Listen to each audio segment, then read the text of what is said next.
ஒரு கப் ரவை இருந்தால் போதுங்க. நம்ம சூப்பராக வீட்டிலையே கலத்தப்போம். சிம்பிளாக டேஸ்டியாக செஞ்சிடலாம். எப்போவுமே நம்ம வழக்கமாக பச்சரிசி வச்சு தான் செய்வோம். ஆனால் நான் வந்து டிஃப்ரெண்ட்டாக ஒரு கப் ரவையை வச்சு எப்படி சூப்பரான கலத்தப்பம் செய்கிறதுங்கிறத பார்க்கலாம். வாங்க அதுக்கு எப்படி செய்கிறதுன்னு பார்ப்போம். முதல்ல ஒரு கப் ரவையை நம்ம வந்து மிக்ஸி ஜாரில் போட்டு நல்லா நைஸாக பவுட்ரு பண்ணி எடுத்துக்கோங்க. அது கூடவே ஒரு 1/4 கப்பு அளவு தேங்காய் துருவல், ஒரு 1/4 கப் அளவு பழைய சோறு, ஒரு 2 ஏலக்காய் போட்டு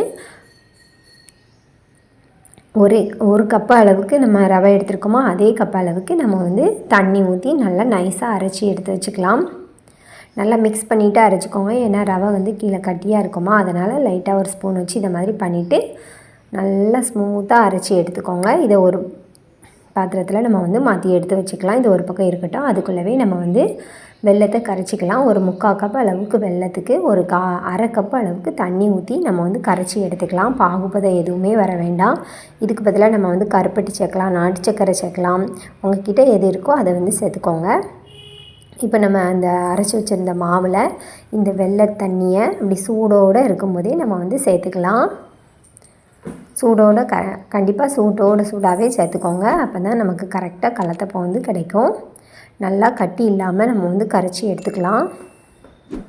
அது கூடவே ஒரு 1/4 ஸ்பூன் அளவுக்கு நம்ம வந்து ஆப்ப சோடாவும் சேர்த்துட்டு நல்லா கரைச்சி எடுத்துக்கோங்க. பாருங்கள், இந்த அளவுக்கு இருக்கணும். நமக்கு ரொம்ப கட்டியாகவும் இல்லாமல் தண்ணியாகவும் இல்லாமல் இந்த அளவுக்கு கரைச்சி எடுத்துக்கோங்க.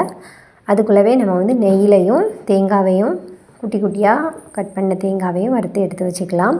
இப்போ ஆப்பச்சட்டி நல்லா சூடானது கொஞ்சமாக எண்ணெய் ஊற்றி சூடாக இருக்கும்போது நம்ம எடுத்து வச்சுருந்த மாவை இந்த மாதிரி 2 கரண்டி ஊற்றிக்கலாம். அந்த சூடாகவே நமக்கு வந்து ஒட்டி பிடிச்சிடும். அதுக்கப்புறம் நம்ம வந்து அடுப்பை சிம்மில் வச்சுட்டு ஒரு 2 நிமிஷம் தான் ஆகுங்க. நமக்கு மூடி போட்டு வேக வச்சா 2 நிமிஷம் தான் ஆகும். சூப்பராக வெந்து வந்துடும். இதை நம்ம அப்படியேனாலும் எடுத்துக்கலாம். நான் வந்து ஒரு தடவை அப்படியே மாற்றி போட்டுட்டு டக்குன்னு எடுத்துருதேன். தேவையான நெய், எண்ணெய், தேங்காய் எண்ணெய் ஊற்றுங்க. அப்போ தான் நமக்கு ரொம்பவே டேஸ்டியாக இருக்கும் கலத்தப்பம் வந்து. இது வந்து ஒரு கேரளா ரெசிபிங்கிறதுனால அவங்க தேங்காய் எண்ணெயில் தான் செய்வாங்க.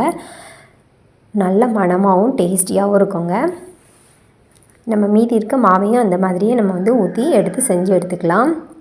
மேலே வந்து தேங்காய் போட்டிருக்கிறதுக்கு பதிலாக நம்ம வந்து குட்டி குட்டியாக கட் பண்ண முந்திரி பருப்பை வறுத்து கூட நம்ம வந்து சேர்த்துக்கலாம். இன்னும் நமக்கு டேஸ்டியாக இருக்கும். நம்ம வழக்கமாக பச்சரிசியை ஊற வச்சு அரைச்சி அந்த மாதிரி தான் நம்ம வந்து கலத்தப்பம் செய்வோம். ஆனால் இந்த மாதிரியும் வீட்டில் இருக்கிற ரவையை வச்சு சிம்பிளாக சூப்பராக நம்ம வந்து டேஸ்டியாக செஞ்சிடலாம். ஸ்கூல் விட்டு வர குழந்தைங்களுக்கெலாம் இந்த மாதிரி செஞ்சு கொடுங்க. ரொம்பவே லைக் பண்ணி சாப்பிடுவாங்க. டீ காஃபி கூட வச்சு சாப்பிட்றதுக்கும் டேஸ்டியாக இருக்கும். பாருங்கள், உள்ளெல்லாம் நமக்கு சூப்பராக அந்த லேயராக நமக்கு வந்திருக்கு கலத்தப்பம் மாதிரியே. நீங்களும் செஞ்சு பாருங்கள். செஞ்சு பார்த்துட்டு எப்படி வந்துட்டு கமெண்ட்டில் சொல்லுங்கள். வீடியோ பிடிச்சி நான் லைக் பண்ணிவிட்டு சேனலையும் சப்ஸ்கிரைப் பண்ணிக்கோங்க. பாய்.